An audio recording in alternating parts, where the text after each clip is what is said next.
វីដេអូនេះខ្ញុំនឹងរស់នៅភ្នំពេញមួយថ្ងៃដែលគ្មានមធ្យោបាយធ្វើដំណើរអញ្ចឹងបានន័យថាក្នុងមួយថ្ងៃហ្នឹងបើសិនជាខ្ញុំចង់ទៅណាគឺខ្ញុំត្រូវតែដើរថ្មើរជើង Challenge នេះ start នៅពេលព្រឹកម៉ោង 10:51 នាទីតែឥឡូវមានលក្ខខណ្ឌមួយបើសិនជាមួយថ្ងៃហ្នឹងខ្ញុំដើរលើស 10 គីឡូអ្នកនរគ្នាត្រូវចុច follow ខ្ញុំម្នាក់មួយ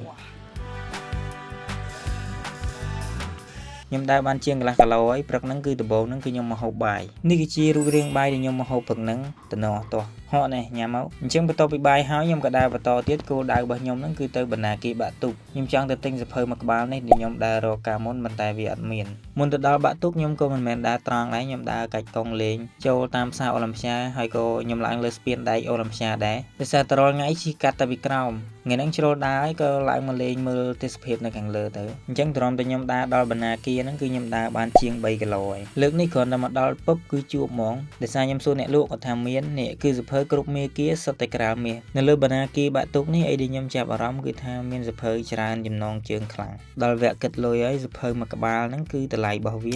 $5ទិញរួចគោលដៅដែលខ្ញុំនឹងត្រូវដើរទៅបន្តហ្នឹងគឺខ្ញុំនឹងដើរទៅផឹកកាហ្វេនៅសារមន្ទីរជាតិអញ្ចឹងពីបាក់ទុកទៅសារមន្ទីរហ្នឹងគឺឆ្ងាយគួរសមដែរតែខ្ញុំមិនមែនដើរតាមផ្លូវធម្មតាទេខ្ញុំចូលតាមផ្លូវតូចៗហើយក៏ដើរចូលកាត់តាមផ្សារអូស័យអីដែរខ្ញុំដើរតាមផ្លូវណាដែលយើងអត់សូវបានឆ្លងកាត់ហើយដើរទិញការ៉េម្ដាមសិនថ្ងៃកំពុងពេញក្តៅផងហើយពេលខ្ញុំដើរដល់សាលាស៊ីសវត្តហ្នឹងគឺខ្ញុំដើរបានគ្រប់5 គីឡូហើយ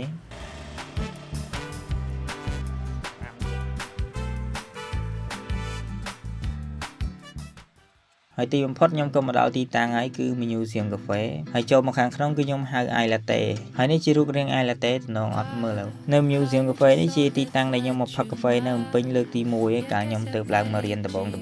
អញ្ចឹងដោយសារតែមេក្តៅដែរខ្ញុំអង្គុយនឹងកាហ្វេនឹងយ៉ាងយូរដែរដូចជាង3 ម៉ោងដែរនៅ Museum Cafe នេះឃើញមានភ្ញៀវបរទេសចូលផឹកច្រើនដោយសារតែគេមកលេងសារមន្ទីរហើយគេចូលផឹកកាហ្វេអីចឹងទៅ 2,000 years later អញ្ចឹងបន្ទាប់ពីអង្គុយនៅ Museum Cafe ប្រហែលជា3 ម៉ោងជាងហើយឥឡូវហ្នឹងគឺខ្ញុំដើរតទៅទៀតហើយ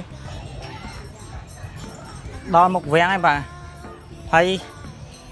គីឡូជាង8 គីឡូហើយស៊ីផុយ10 គីឡូ follow ហើយ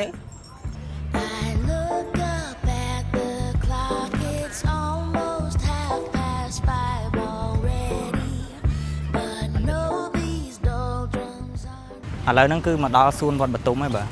អញ្ចឹងខ្ញុំចង់ចែកម្លែកបទពិសោធន៍ពីការដើរមួយក្រៅពីជួយសុខភាពល្អការដើរហ្នឹងក៏ជួយយើងកាត់ stress ដែរហើយរាល់ដងយើងធ្លាប់តែជិះម៉ូតូតែពេលដែលយើងដើរអញ្ចឹងគឺយើងអត់បង្ខំខ្លួនឯងទេយើងដើរយឺតមួយអញ្ចឹងទៅយើងអាចមើលឃើញទេសភាពទីក្រុងបាន detail ជាងរាល់ដងហើយកុំភ្លេចថាពេលដែលយើងដើរហ្នឹងខួរក្បាលយើងក៏ដើរដែរហើយហ្នឹងគឺជាឱកាសឲ្យដែលយើងអាច date ជាមួយនឹងខួរក្បាលរបស់យើងហើយនិយាយចឹងខ្ញុំដើរដល់ផ្ទះវិញហើយម៉ោង 4 កន្លះហើយនេះគឺជាចម្ងាយផ្លូវដែលខ្ញុំដើររយៈពេលមួយថ្ងៃហ្នឹងគឺបានជាង 11 គីឡូមើលទៅ map ទៅគឺកន្លុកពេញទីក្រុងហើយអញ្ចឹងសម្រាប់ថាខ្ញុំដើរមួយថ្ងៃហ្នឹងគឺលើស 10 គីឡូហើយអញ្ចឹងចុច follow ខ្ញុំម្នាក់មួយជួបខ្ញុំនៅវីដេអូក្រោយ